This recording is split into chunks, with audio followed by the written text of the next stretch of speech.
Hello and welcome. I am Dr. Lara, a clinical pharmacist specializing in functional medicine, as well as a certified yoga teacher and Reiki master.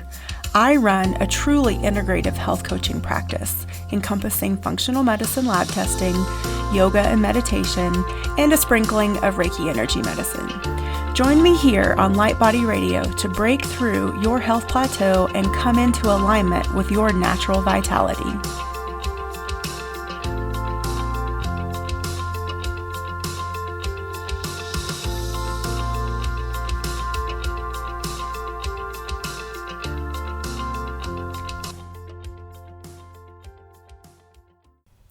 Hello and welcome to another episode of Light Body Radio. I am your host, Dr. Lara, and I am excited that you've chosen to spend some time with me today.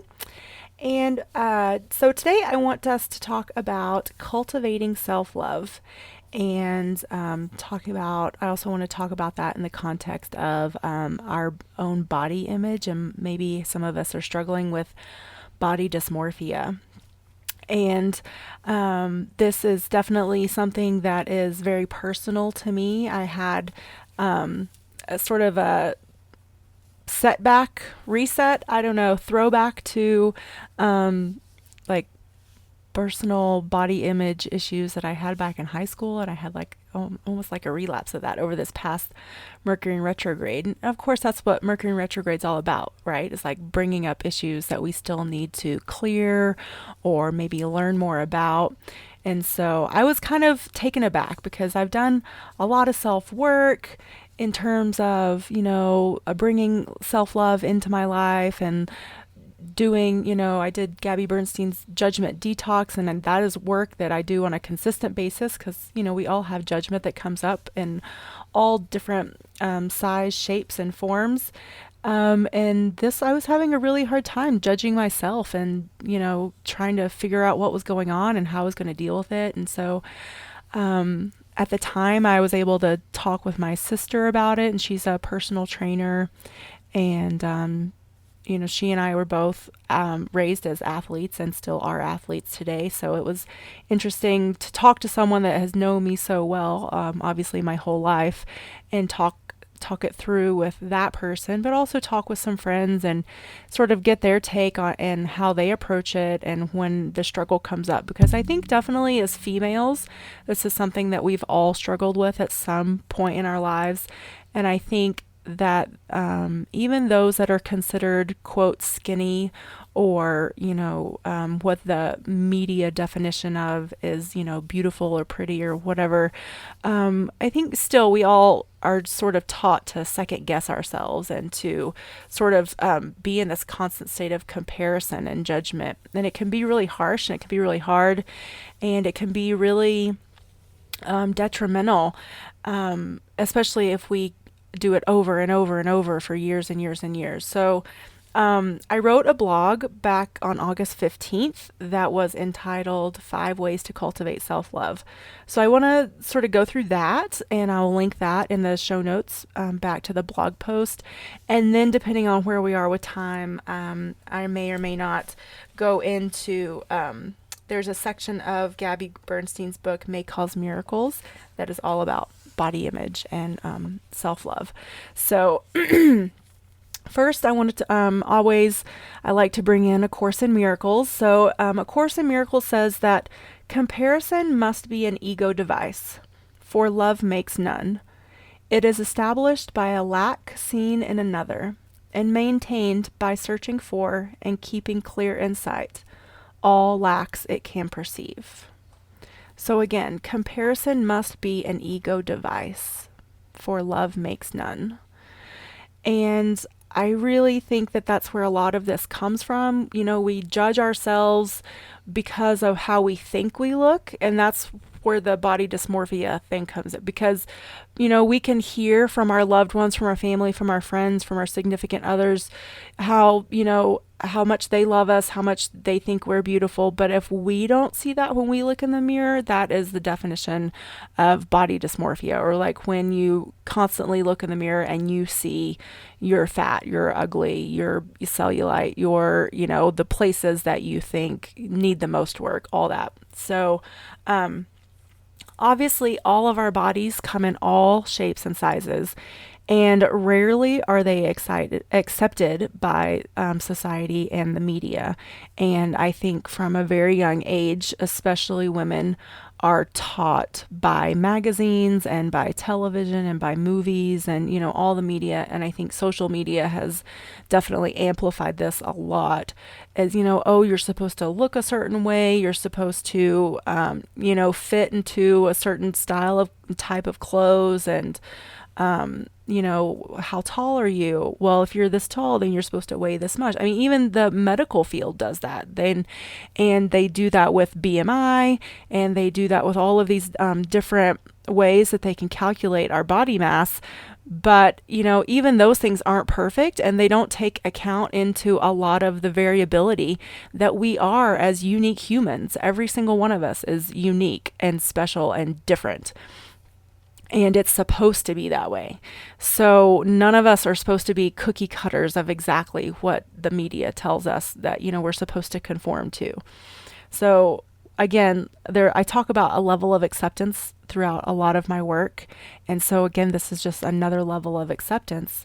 And too many of us are so self-conscious and so self-critical and focusing way too much on our flaws. And like I said, I definitely can be a victim of this. And I say victim because it's definitely something that we have to learn to overcome. Now, we don't have to continue to be victims, and I don't think that we should be victims, but I think if you've gotten to, past the age of 25 in life and you've never looked at yourself in the mirror and had a judgmental thought, then I want to talk to you because that is amazing. And I just don't think many people in general, even men, have gotten through life without judging themselves based on a definition that we've been told how we're supposed to fit into a certain form or conformity. So the worst thing we can do is make comparisons and assumptions about ourselves and others. And when we judge others and we judge ourselves, we are really just projecting our own self-judgment onto someone else. So even if, you're sitting with your girlfriends at lunch or brunch or something and you see someone walk by and you're like, oh my God, what is she wearing? Or, or I don't know, something like that. That is judgment. And really all we're doing is projecting how we feel about ourselves onto that person. So we really need to, keep that in check and be aware that how we're using judgment in our lives. We all need to learn to love who we are because we are all unique and there is no perfect body and there's no perfect person. And another quote from A Course in Miracles states that judgment is, quote, confused with wisdom and substitutes for truth. It is through our perceptions and judgments that we create the world we see around us. Whether that be positive or negative, again, it is through our perceptions and our judgments that we create the world we see around us. So I think that's huge. And because we can choose to make the choices and to think the thoughts that we think. And, those things create our perceptions, which then create our reality. So this week, I encourage you to start being intentional about seeing yourself and others through the lens of compassion, love, and non-judgment. And so I want to go through 5 ways to help you with that. But like I said a little bit before, a couple weeks ago, I was having sort of a crisis of self, and my husband and I were getting ready to go somewhere, and the first pair of jeans I put on didn't fit. And I was like, oh, okay. So I grabbed, like most women, how many pairs of jeans do we all have? I probably have way too many. But anyway, so I went through 2 or 3 more pairs of pants and none of them fit, and all of a sudden I went into a panic and this cycle of, oh my God, I'm so fat, I must have gained weight, why don't these fit, what is wrong with me, what have I done, what have I been doing, what can I do right now to find clothes to put on to get out of the house, and all of these things. And I'm sure this is something we've all been through. And for I'm definitely a student of A Course in Miracles. I'm a student of self-improvement. And, this is something I deal a lot with my clients as well. So I don't want you guys to think that, oh, she's a health coach, she's a, functional medicine specialist, she's this, that, or the other thing, so she must not deal with or go through any of this stuff. Like, no, no, no. I am right there in the weeds with the rest of you. And of course, it comes in cycles. Sometimes I feel really great in my skin, and I am at a place of acceptance and love with my body. But at this point, I definitely was not. And, to the point where I even went out the next day and bought some new clothes that fit. So, but even that action of going out and going to find clothes that I felt good in, I think that is something that we should all think about too, because, our bodies, especially female bodies, change with each cycle of the month. And that was definitely contributing to the way my body was fitting into the clothes of that moment. And so I just needed to go and find clothes that fit. And I didn't spend a ton of money, but I just needed to have something that would help me reframe instead of feeling uncomfortable and, feeling like bulging or fat or whatever, finding clothes that you're comfortable in. So that's something that I think we should all, again, instead of like shopping for clothes that are a certain size or that we think we should be in, or that, where we think we should be, which are all just forms of judgment. We just need to find something that we feel comfortable in, that we feel beautiful in, because once we start to feel beautiful and feel love for ourselves and feel comfortable, then that is what is going to reflect out and show to the rest of the world. And that is how other people are going to receive us as well. So the first step in these steps to building more self-love, and I talked about this a little already, is to stop comparing yourself to others. And again, I think all of us need to remind ourselves on a daily basis, the most important thing you can do for yourself to start loving yourself more is to stop comparing your body or your habits to someone else's. Comparison only leads to self-deprecation, jealousy, and envy. And at worst, if it keeps going, even maybe self-loathing. You will never be happy with yourself if you constantly compare yourself to everyone else. We all have flaws. And even they, some of the most beautiful celebrities that you think might be beautiful and perfect, they all have flaws, and they all have Photoshop and airbrushing that is done for them. So they're not visible to you, but the flaws are there. And we are all made differently, and everybody has their own definition of beauty. We also all have an internal dialogue, and we have no idea what other people are saying to themselves in their own heads. And honestly, they're probably being just as harsh and judgmental and mean to themselves as we are. If we have that cycle, then other people have it too. So I think that we should, again, be reminded with this stopping of the comparison to also stop with the deprecating self-dialogue. And every time we say a thought or think a thought or, catch ourselves, we have to stop and choose again and immediately respond with something of love and acceptance and gratitude. So we can change how we perceive ourselves.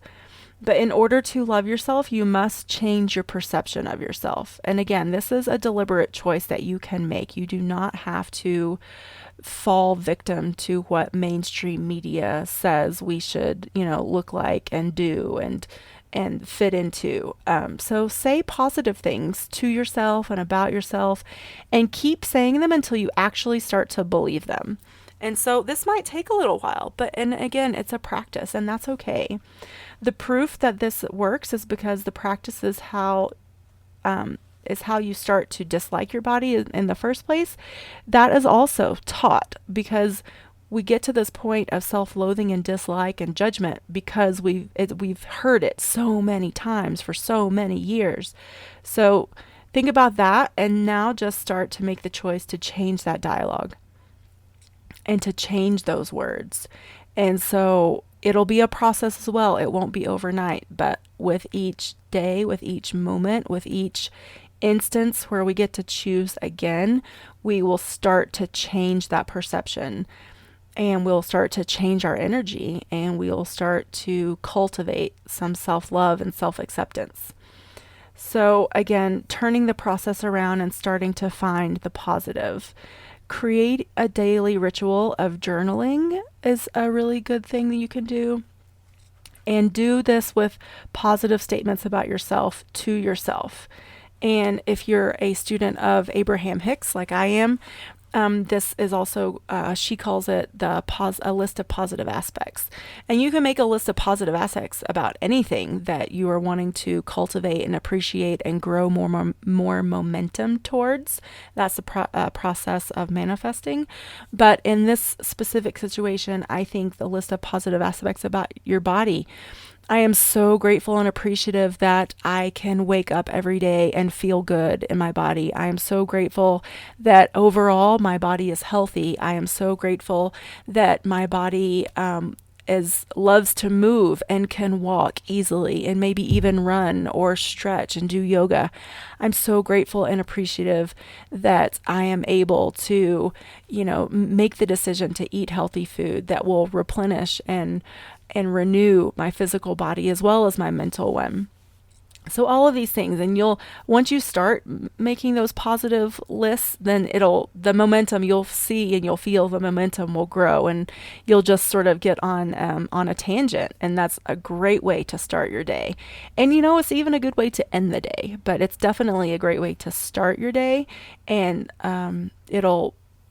Abraham talks about pre-paving, so it'll set you up to be in that high vibing place for a longer part of the day, hopefully the whole day. But there's things that come on and sort of like throw us off that high flying disc. But again, so getting in the habit of making your list of positive aspect statements about your physical body and about your emotional and self-dialogue. All right, so the next aspect of this is to start moving more. And again, we're all different. We're all at different places. Some of us are athletes. Some of us were athletes and aren't anymore. Some of us are striving to just get in better shape or just to move more. Maybe some of us have desk jobs and we find ourselves sitting at a desk for 8 to 10 hours a day. And so just making the commitment to move more throughout the day.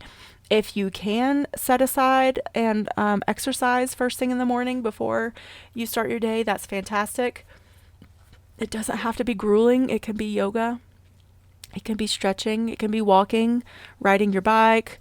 It doesn't have to be, again, anything crazy. Just get moving. Dancing, any physical activity is a great way to learn to love your body. And again, Tony Robbins talks about his, I think he calls it his hour of power in the morning. And it's where he combines mantras and positive things to say with the movement.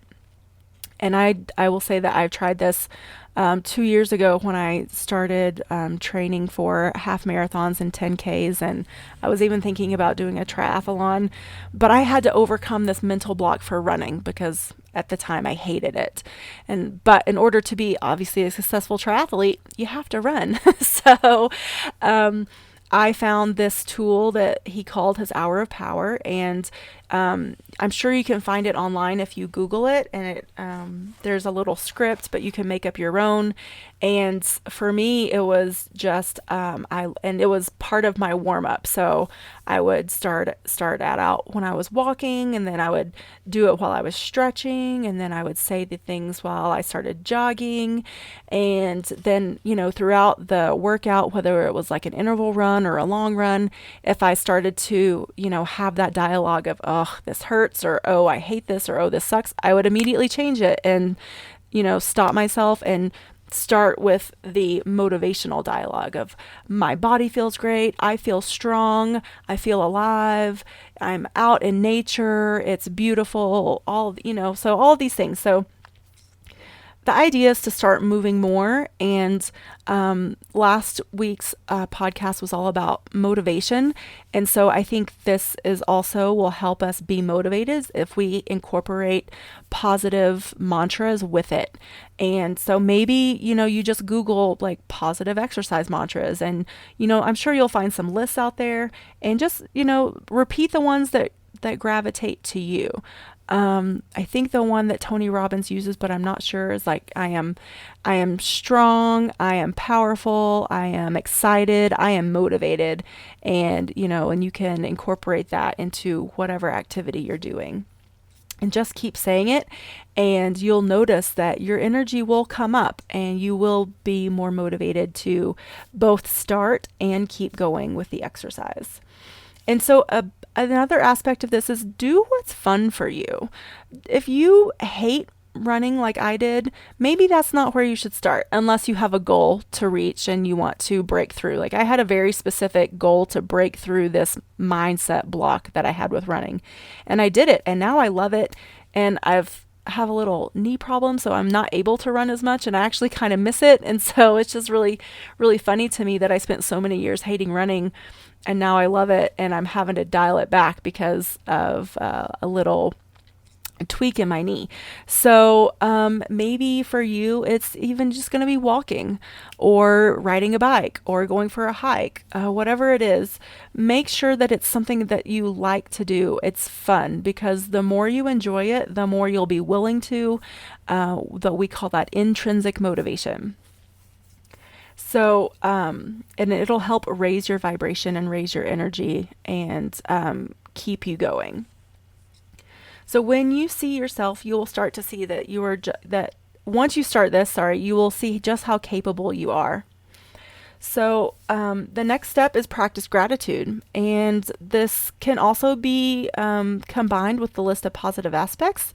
But being grateful and being appreciative that we are healthy, that we have resources for our mental health, that we have resources for our physical health, that we have the awareness and the ability to change our mind, to change our habits, to change our lives. We really do. We have that power. And just I am so grateful for that. And I'm grateful for all of you that have decided to tune in and listen and spend your time with me and learn these things and start implementing them. So be grateful, thankful, appreciative for what you have, for what you can do, for how far you can go. And all of these things can be incorporated, again, like I said, into your list of positive aspects, or you can separate them, or you can infuse them throughout your day. I like to set a little timer. And just to, especially if I'm having a rough day, it'll give me the chance to tune back in and infuse that energy of gratitude and appreciation. And that usually helps me actually get through a rough day with a higher vibration and better energy and more positivity. So definitely take that into consideration and think about infusing that into your daily activities. So the last thing here is to be your own cheerleader. When you look in the mirror, don't focus on the flaws.